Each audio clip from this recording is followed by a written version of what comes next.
God help me if I misplace one more receipt, I muttered to myself, elbow deep in the kind of Excel sheet that makes your eyeballs vibrate. It was the color-coded hellscape of a $20 million state grant renewal, the kind where if one line item's off, the funding gods smite you, and the whole department gets emails like, "Please explain why you spent $73 on miscellaneous adhesive." I hadn't taken a real lunch break in 2 weeks, unless you count chewing almonds while double-checking federal audit language. My eyes burned. My back cracked like bubble wrap every time I shifted. But this was the job. I'd been holding the company's grant pipeline together with duct tape, coffee, and sheer spite for 6 years. No one else wanted to touch compliance. It was the graveyard of ambition. The kind of work that didn't get you praise, just silence, which is somehow worse. When things went wrong, everyone blamed you. Things went right, they just assumed it was automatic, like breathing or email filters. My department was me, 3 temps who came and went faster than Tinder dates, and a printer named Gerald that jammed whenever the room got too humid. The last time I asked for hiring support, I got a 2-word reply from HR, maybe Q4. That was 8 quarters ago. Still, I believed in the mission. I believed in clean books, tight language, bulletproof submissions. I believed in doing it right. The company built education tech for underserved schools, and this grant, it kept our whole data initiative alive. Without it, we weren't modernizing anything. We were going to be scraping together Chromebooks like they were WW2 ration tins. And yeah, before I go on, real quick, if you're listening to this and you've made it this far, first off, bless you truly. And second, do me a favor, tap that follow button, like this story. I know, everyone says that. But 95% of folks never subscribe, and it actually helps our little team keep making these chaos-filled office tales. All right, back to the scene of the slow-motion train wreck. So there I was, staring down the barrel of another state grant renewal. The language had changed again. Compliance statutes about data transparency and community feedback had been wedged in like sneaky little time bombs. I'd already flagged 5 sections that would need legal review. I was juggling 10 open tasks, each with sub-deadlines that would make a medieval torture nod in respect. The CEO, he'd been MIA for 2 weeks on some strategic sabbatical, which everyone knew meant fly fishing in Montana with people named Trent. I didn't care, never bothered me much. He mostly signed what I gave him and smiled for press photos. But that's when the shift started. Claire. The name came like a distant rumble first. "You'll be looping in Claire on grant planning now," someone from Ops whispered in Slack, like saying her name might summon her. Claire was the CEO's daughter. She'd recently been appointed Chief Strategic Liaison, which is corporate for nepotism with benefits. Had that glossy sheen of someone who'd never filled out a timesheet. Ivy League degree, no experience. Walked around barefoot in the office once, talking about grounding energy. The kind of person who thought compliance was just a suggestion and team alignment meant brunch. The moment she was announced, the emails changed. The calendar invites got weird. Suddenly, everything I did needed visibility. My draft emails got CC'd. Every tiny request I made. Contractor, for a new license, for someone to please review the updated funding guidelines, was met with chirpy, "Let's circle back" replies from Claire. She blocked my hiring requisition within 3 days of her arrival. Couldn't we just automate some of this? She'd asked with a kind of dangerous curiosity, like a toddler holding a chainsaw. I was too busy plugging holes in the leaky boat to push back. I thought maybe she'd get bored, redecorate a conference room, or take up meditation. But then she started sitting in on leadership sinks. She started cutting me off mid-sentence, telling others that compliance slows us down or grants are just paperwork, as if a $20 million check came with a smiley face sticker and a handshake. Still, I didn't fight her. Not then. I kept my head down, quiet, resigned. I did what I always did, found the loopholes, made the deadlines, stayed invisible. But a part of me started documenting. Not for revenge, not for justice, just in case. Because something in Claire's eyes told me she'd never read the fine print, and I'd spent the last 6 years writing it. The first time Claire rejected a request, I assumed it was a misunderstanding. My email had been clear, bullet-pointed, came with attached workload projections, showing that my team had taken on 138% more responsibilities since the last funding cycle. I even included a neat little chart. I thought naively she'd see the bottleneck and approve the new analyst role without blinking. Her reply was a one-line slap to the face. "Let's hold off for now, curious if some of this could be automated." Automated. She wanted to automate grant compliance. Like I could feed 342 pages of evolving state regulation into a blender and pour out a legally binding, audit-proof strategy smoothie.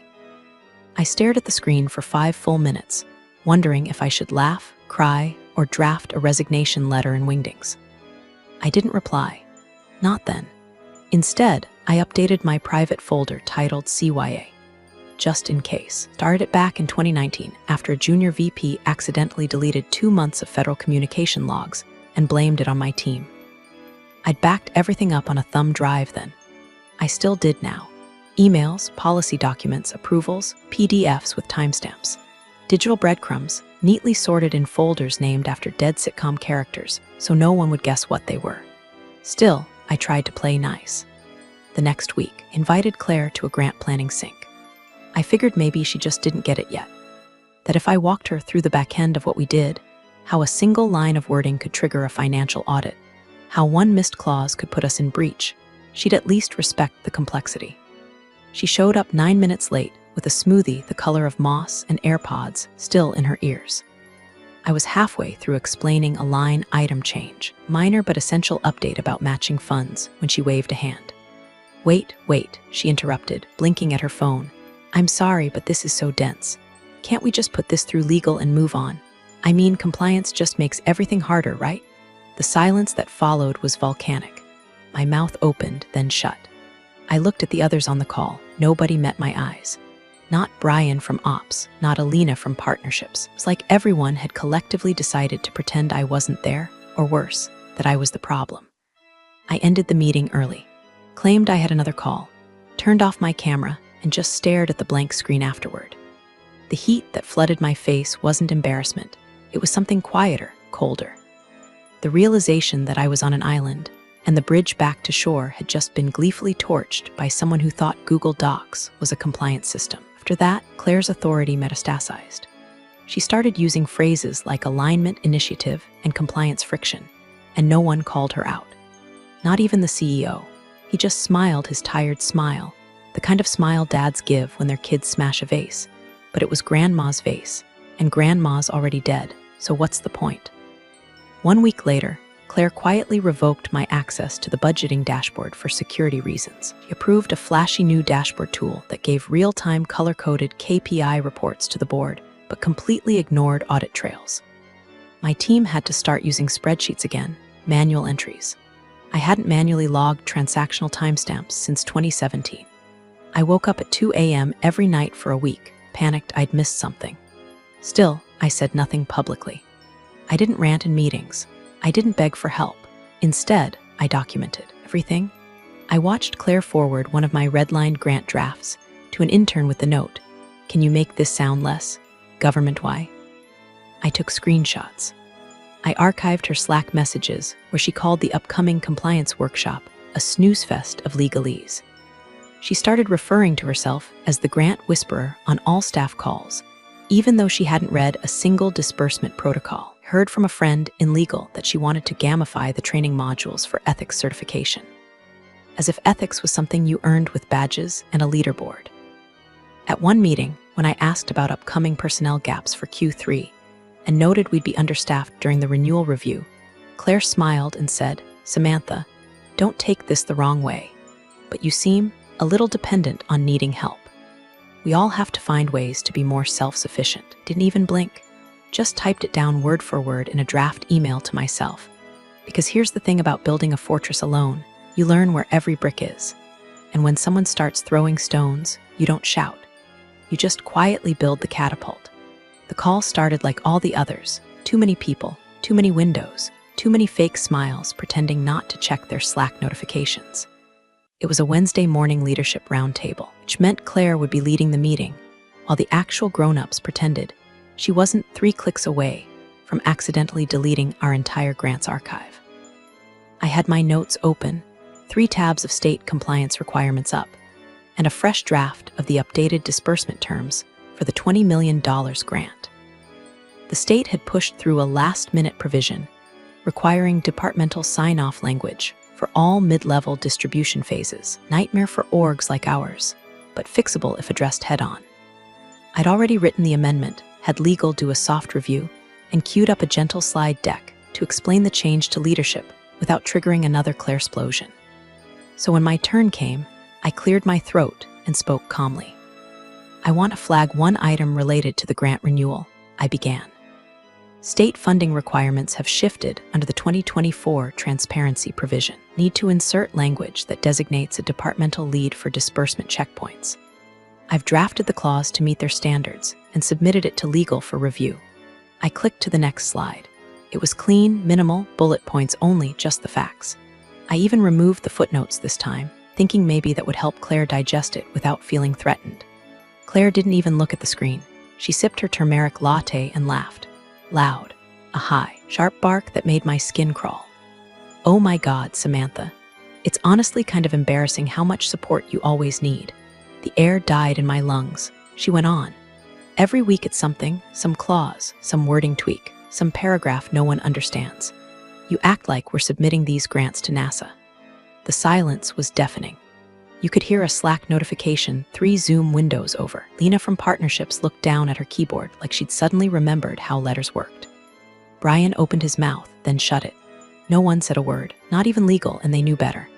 I saw Sarah's face flicker in the corner of the screen, her lips pressed into a line so tight it might have sliced glass. But still, nothing. The message was clear. Don't get between the CEO's daughter and her new favorite punching bag. And that's when something clicked. Not rage, not grief, something cleaner. I closed my slide deck. I smiled, not with my mouth, but with the kind of stillness you feel when a fire dies and leaves only heat behind. I clicked off my mic, turned off the camera, left the call. Then I opened a blank document. No one was going to defend me, not HR, not leadership, not even the state auditors, because if I did my job right, they'd never even see the problem. But if I did this right, if I played the long game, Claire wouldn't just choke on her own arrogance. She'd have to swallow the entire structure she tried to bulldoze.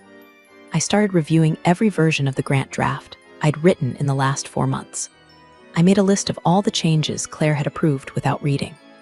I found 3 versions where she responded "looks good" to attachments I knew she never opened.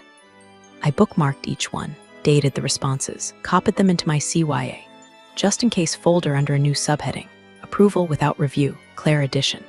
I didn't yell. I didn't vent in private chats. I didn't call anyone to commiserate. That was the old version of me. That was the Samantha who still believed someone would eventually step in and do the right thing. This Samantha, she sharpened silence into a scalpel. Because if no one was going to be the grown-up in the room, I'd be the ghost in the walls. I would haunt them with paperwork so airtight, so impossibly well documented, they'd drown in their own signatures before they even realized they were wet. There's a special kind of silence that settles when you're about to do something irreversible. The office was empty. It was one of those late Fridays when the sun starts pouring through the blinds like molasses, and the hum of the HVAC system is louder than your thoughts. I sat at my desk with a half-drunk mug of coffee, stale as ash, staring at the final grant packet like it was a live wire. 6 years of perfect submissions. 6 years of threading needles. 6 years of making sure everyone else looked good while I triple-checked every decimal, every comma splice, every legally binding word buried in bureaucratic babble. And now I was about to write myself into the bloodstream of the company. The clause wasn't dramatic. No thunder, no lightning, no passive-aggressive jabs. Just one line, tucked neatly, surgically, right between the section titled Disbursement Conditions and the signature block. All future disbursements shall require final programmatic sign-off by departmental lead Samantha Ellis, as defined under Section 4B, effective upon notarization. It wasn't revolutionary. It was procedural, boring even, but it was also binding. State approved. And if Claire had even glanced at the revised compliance checklist I'd attached, he'd have noticed the cross-reference. But of course she hadn't. She never did. Her entire career was built on skimming other people's work and reacting with boardroom buzzwords like scalability and macro alignment. I proofread it 4 times, then a 5th, not because I doubted the wording, but because it had to be airtight. No wiggle room, no oops. Didn't mean to make the grant funds contingent on the specific employee, who you just publicly humiliated in front of 12 directors type of loophole. Once it passed my final review, I sent it off to legal, real legal, not Claire's cousin in law school who proofread her college essays. Our in-house team. They redlined a few phrasing redundancies in a separate section, but didn't touch the clause. It passed through review like a ghost through drywall. Notarized, state-approved, archived. All that remained was one final protocol: Claire's sign-off. Per internal policy, the final packet had to be submitted to the Chief Strategic Liaison, her made-up job title, for documentation approval. Not legal approval, not compliance sign-off. Just that sweet little box checked so no one could say I'd skipped the chain of command. So I wrote the email with all the care of someone baiting a trap in a field of landmines. Subject: final grant packet, state tech renewal, needs approval to submit. Hey Claire, attached is the final grant document packet, including updated language in line with the 2024 transparency provision. Please confirm approval so I can submit to the agency before the deadline. Thanks, Samantha. I waited 2 hours, no reply. At 6:17 p.m. it came. Short, predictable, lazy. Fine, looks good, send. No body text, no questions. No attachments opened. Our system logs tracked document access. She hadn't even clicked the PDF. I stared at that line for a long time. Fine, looks good, send. I printed it, saved the email, archived the header data. Uploaded a copy to the CYA folder, which was now getting so full I had to start numbering subfolders like a doomsday prepper. Then I hit submit. The packet was gone, official, stamped, filed with the state. The clause was now. From that moment forward, I was the gate. No funding would be released without my signature. Not a single dollar. And Claire had just rubber-stamped it with a one-liner that would haunt her career like a ghost in a white blouse and orthopedic flats. I didn't feel giddy, didn't feel smug. Just calm, steady. Like a pressure valve had finally released in my chest after 6 years of building up heat behind my ribs. I shut down my computer, picked up the empty mug, walked past the rows of silent desks and flickering monitors. I didn't look back, because some people take power by demanding it. I had just taken mine by writing it into the rules they never bothered to read. The day I delivered the grant packet felt like any other, gray, uneventful, humming with the kind of artificial peace only fluorescent lighting can provide. Claire was out, rebalancing her energy at a leadership retreat in the South Conference Room, where she dragged a fiddle leaf fig tree and a whiteboard with the words Q3 Vibes only scribbled across it. I didn't care. She could sage the copier for all I cared. My work was already done. I walked the envelope over to legal like I was dropping off dry cleaning. Inside it, 82 pages of pristine, notarized bureaucracy, with the new disbursement clause buried in the body like a loaded round in a bouquet of daffodils. I handed it directly to Michael from council, a tired man with the posture of a question mark, and the quiet understanding that anything coming from me was probably not as boring as it looked. "This is the final?" he asked, eyeing the seal. "Signed, notarized, reviewed by agency counsel," I said. "Needs to be logged before the strategy session." He nodded, didn't even open it, just logged it in and placed it on the corner of his desk under a plaque that read in God We Trust. Everything else gets redlined. The strategy session was scheduled for 10 o'clock a.m. the next morning, but Claire strutted in at 10:12 like a real housewife, returning from rehab, smiling, glistening with spray tan and false accomplishment. She had a lavender smoothie in one hand and a printed copy of our mission statement in the other. She kept waving around like it was the Constitution. I took my usual seat, 3 chairs down from legal, across from the guy in charge of culture ops, which I think means meme curation now. I had the envelope back in hand, still sealed, the company logo printed cleanly across the flap. A tiny bomb in manila beige.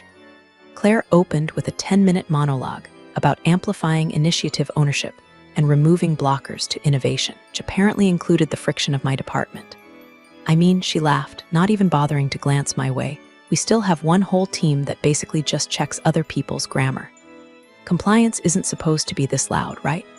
That got a chuckle from someone down the table, Alina maybe, or the new VP of Strategic something or other. I didn't register who. I just stared at Claire, not angry, not hurt, just watching. She didn't stop. Samantha's team. Honestly, half the time I forget they're even here. They operate like they're underwater. No visibility, no ownership, just paperwork and panic. I exhaled through my nose, slowly, folded my hands on the table. And when the laughter faded into that awkward hum of people unsure if they'd just witnessed a joke or a small corporate homicide, I reached into my bag and pulled out the envelope. I didn't say a word. I just slid it down the table toward Michael. Manila scraped softly against the wood, one of those tiny, perfectly timed sounds that cuts through the din like a needle through silk. He looked down at it, confused. "What's this?" Claire kept talking, oblivious, basking in the last fumes of her own monologue. "Just the updated packet," I said. "Filed, notarized, per Claire's approval."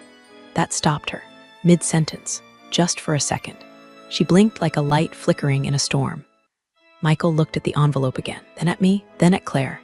He didn't open it, not yet, just placed it beside his notes, and the meeting rolled on. Claire didn't bring me up again, but I noticed the twitch in her eye when I leaned back, silent and steady, watching the countdown begin. Because there's a kind of power in patience. And I was done playing chess with people who didn't know I was the one carving the board. Envelope sat untouched for most of the day like a landmine. Everyone forgot they stepped on. Meetings came and went. People passed it on Michael's desk, coffee mugs orbiting around it like it was just another printout waiting for staples. But it wasn't. I was in the middle of reviewing a junior analyst's attempt at a budget projection. Some poor soul Claire had convinced to streamline the grant allocation process by pasting pie charts into Word docs. I got the calendar ping. Subject, review. Final grant packet, urgent time, 3:30 p.m. location. Boardroom, a no sender listed, just the invite. I walked in and immediately clocked the mood. Quiet, too quiet. Claire was there, fidgeting with her phone like it owed her money. The CEO sat at the head of the table, fingers templed in that fake Zen way that screams, "I don't know what's happening, but I'm going to act like I do." A couple of the senior VPs had been roped in for the optics. Legal was seated near the middle, flipping through the packet like they were digging for a will someone swore didn't exist. Michael adjusted his glasses, cleared his throat, and read from page 74. Right. Under disbursement conditions, new language appears to have been inserted after the last compliance checkpoint. "Let me read it aloud," he paused, adjusted the pages, then continued. Voice crisp, but slowing down like a man reading a riddle he suddenly didn't understand. "All future disbursements shall require final programmatic sign-off by departmental lead Samantha Ellis, as defined under Section 4B, effective upon notarization." Silence, like deep silence. Claire blinked. Twice. Her jaw moved like she wanted to say something, but her throat hadn't caught up. The CEO sat back, slowly, like he was trying to melt into the chair. Air in the room got thick. Not with sound, with realization. Michael's eyes stayed glued to the page. He didn't look at me. He didn't look at Claire. Just read the line again to himself. Then he turned one page back and one forward, confirming it wasn't some error, some sneaky add-in by a rogue intern. Then finally, he lifted his eyes and asked, calm, clinical, "Who approved this clause?" No one answered. I sat still. Didn't shift in my seat. Didn't blink. Just let the stillness bloom like a bruise in the middle of the table. Claire's mouth opened. "What I don't." Michael leaned forward, retrieving a second sheet from the envelope. There's an accompanying email chain. From Samantha, submitting the final draft for review. Timestamped last week. And this one, he held up a printed screenshot, is the reply from you, Claire. "Fine, looks good. Send." Her expression folded inward like a paper bag caught in the rain. Color drained out of her cheeks so fast I half expected her to reboot. Her voice, when it came, was brittle. I didn't read." Michael raised an eyebrow. "You approved legal language without reading it." The CEO shifted in his seat. "Claire," he said quietly, not scolding, not angry, just stunned. One word, like he didn't recognize her voice anymore. She turned to me then, eyes wide, voice rising. "Didn't you tell me that clause was in there?" I tilted my head, the faintest smile brushing the corner of my mouth. "I submitted it per protocol," I said. "You had full access." I followed the chain of command. Michael nodded slowly, confirming it was submitted through the correct approval process. Notarized, reviewed, filed. Another VP muttered, "Is that clause valid?" Michael's gaze hardened. "It's in the final copy, and it's legally binding." Claire slumped back. Someone had just cut a cord inside her spine. The CEO still hadn't moved. He looked at me, really looked at me, for the first time in months. I didn't speak. I didn't have to. The paper spoke for me. Michael held up the printed email again, cleared his throat, and read it aloud for the second time, like a priest repeating the sins of the flock at a funeral no one wanted to attend. "Fine, looks good. Send," just that. No salutation. No context. No questions. Like she was confirming a lunch order, not signing off on the distribution terms of a $20 million grant. A beat passed. Then another. And then all hell broke loose, but quietly. The way it does when everyone's too high-ranking to raise their voice. Claire, one of the board members, said, carefully enunciating like he was trying to walk a dog backward through traffic, "You explain why you authorized legal language changes without actually reading the document." I didn't think it was," Claire stammered, her voice wobbling like a dollar store folding chair under real pressure. "I assumed it was just formatting. I mean, Samantha sends these all the time, and Samantha sends grant packets," another VP interrupted, her voice cold as hospital tile. "You're the one who chose to be the final checkpoint. That's your job title, isn't it? Chief Strategic Liaison." Claire's face turned a shade paler than printer paper. Her eyes darted around the room like she was looking for an eject button, or maybe a time machine. "I didn't realize that clause was in there," she said, quieter this time. She buried it in legalese. "How was I supposed to?" Michael, still composed, tapped his finger on the clause again. "All future disbursements shall require final programmatic sign-off by departmental lead Samantha Ellis." "That's not buried," he said. "That's a direct conditional statement directly above the signature block. It's also linked to a cross-reference section in the table of contents. That's not hidden, that's standard." "She tricked me," Claire muttered, more to herself now. Someone at the far end of the table snorted, masked as a cough, but not well. Then came the sentence I'd been waiting for, not because I wanted revenge, but because I needed confirmation that the rot had reached the foundation. The chair of the audit committee leaned forward, elbows on the table, and said, "What else have you signed off on without reading, Claire?" The silence that followed was thicker than concrete. Claire opened her mouth, but nothing came out. Her voice had finally hit a wall her ego couldn't bulldoze. I stayed still, calm. I didn't gloat. I didn't even smile. Let them speak. Let them see. Let them feel the weight of every just a quick check, every skim and approve, every moment they'd turned governance into a group chat full of gifts and God complexes. The CEO hadn't said a word this entire time. Just sat there, shoulders hunched forward like gravity had decided to concentrate all its force on one man's spine. His eyes didn't leave the table, didn't look at Claire, didn't look at me, because he knew she hadn't just approved a clause. She detonated the most critical funding stream the company relied on to survive the fiscal year. And she'd done it because she thought she was untouchable. She wasn't, and he had given her the keys.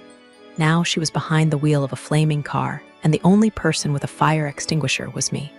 Still, I didn't move, didn't speak. I didn't need to, because the most satisfying sound in the world isn't applause. It's the sound of someone finally realizing you were the adult in the room all along. By the time the call with the state agency was arranged, the room felt like a war hospital, quiet, tense, and full of men in suits pretending not to bleed out. It was 9:42 a.m. the next morning. A rush call, the kind that overrides calendars and wakes up VPs in different time zones. The email thread had grown 10 heads overnight. Legal had tried to slow things down, asked to review options, but the grant disbursement schedule was already ticking. The first funding checkpoint was less than 10 business days away. They needed clarity, so the state agency's grants oversight manager, Martha something, sharp voice, even sharper tone, was patched in on speaker. Michael from legal greeted her. "Thanks for joining, Martha. We're looking for confirmation regarding a recently notarized clause on our grant agreement, specifically the section requiring final programmatic sign-off by departmental lead Samantha Ellis. We need to understand if that clause is enforceable." A few board members leaned forward. Claire sat like she was carved from stone, her arms crossed tight enough to crush a wine glass between her elbows. The CEO hadn't said more than 2 words since yesterday. Martha didn't waste time. "Yes, we've reviewed your submitted and notarized grant documents," she said. "Disbursement clause is fully compliant with our transparency provisions. The state has acknowledged and ratified the clause." Someone on our side, probably the CFO, started to speak. "So just to clarify, if that individual is unavailable," Martha cut him off. "There is no workaround. The grant was approved with named departmental oversight explicitly stated. Any attempt to bypass that would breach terms and halt disbursement." She said it so cleanly. No emotion, no room for negotiation. Just policy, one sentence, and half the room deflated like a punctured bouncy castle. "The agency will only release funds," she continued, "upon final sign-off from Samantha Ellis. She is now the sole named approver under disbursement compliance." Someone coughed. Someone else muttered Jesus. Then came the whispering. Two board members, one after the other, leaned in to one another with that frenzied, frantic hush reserved for people trying not to sound panicked on a live mic. A third started flipping through printed copies of the grant like maybe the paper would tell a different story. And then the investor left, just clicked out of the Zoom tile. A soft exit ping, no announcement, no reason, just gone. Claire looked like she'd swallowed her own tongue. Her voice, when it came, was papery. Can't we redact it or amend it somehow? Michael shook his head. Not after notarization and agency ratification. This is locked. Claire turned toward me slowly, like I held the lever to the trapdoor under her chair. I didn't flinch. I didn't blink. Why would you even write that clause? She asked, like it was personal. It's a standard clause under the new 2024 provision, I said calmly. We needed departmental oversight language to meet the transparency requirement. I included it. You approved it. You knew I wasn't going to read the whole thing. That sentence just hung there. Raw, stupid, true. Michael looked like he'd just developed a migraine in real time. The CEO finally spoke. Quiet, tired. Claire, and that was all. I sat there, unmoved, emotionless, not smug, not vengeful, just present. Because for once, I wasn't invisible. I wasn't the ghost in the spreadsheet. I was the line in the contract, the name they couldn't erase. And I wasn't going anywhere. Michael cleared his throat. Everyone turned. The boardroom was so quiet, the air conditioner sounded like a jackhammer. Claire looked like a mannequin that had seen God. The CEO's eyes were on the table, fists balled like he was trying to compress the moment into something he could survive. Michael adjusted his glasses, though I could see his hands weren't as steady as usual. Well, he said, voice even, almost gentle. As it stands, funds cannot be released without final sign-off. He looked straight at me. Samantha, do you sign? I could feel every eye in the room pivot. The tension hit like pressure on a cabin door mid-flight. For a split second, I let the question hang, not for drama, but because silence is power, and they'd all given me a masterclass in how not to wield it. I straightened my blazer, smiled, not big, not smug, just a small, serene thing. Smile that belonged to someone who had outwaited a storm and was now rearranging the sky. No, I said softly, not yet. Claire flinched like I'd slapped her across the face with a binder. I'll sign, I continued, once my team has the staffing support I've requested for the last 3 quarters. At least 2 full-time analysts. And I want the compliance queue removed from backlog immediately. I could hear pens scratching, chairs shifting, phone vibrating quietly in someone's pocket that no one dared reach for. Oh, I added, and I want it in writing, Claire is removed from all compliance-adjacent approvals. Permanently. No review rights, no commentary authority, nothing. Claire opened her mouth. Nothing came out. Michael blinked, then glanced around the room like he was waiting for someone to object. No one did. The CEO didn't raise his head. The board chair gave a single, slow nod. Accepted, said. Claire's face drained of color. She wasn't angry. Anger would have meant she still thought she had leverage. No, this was fear. The dawning realization that the game she thought she was winning had never even been hers to play. That she'd been tossing darts in a room full of live grenades, and I was the one holding the pin. The CEO looked up finally. Eyes red, voice hoarse. Samantha, is that really necessary? I met his gaze head on. Yes, I said, it is. And that was that. No shouting, no slamming doors. Just the rustling of suits adjusting to the new weight of the room. I stood slowly, gathered my folder, and smoothed a crease from my sleeve. I'll expect your revisions by Monday, I said. Then I walked out, heels steady, back straight, no applause, no fanfare. Just me, the only person in that building who didn't need permission anymore. Thanks for joining the fun, you office survivors. Subscribe for more switch-flicking drama. Let's make your former coworkers sweat.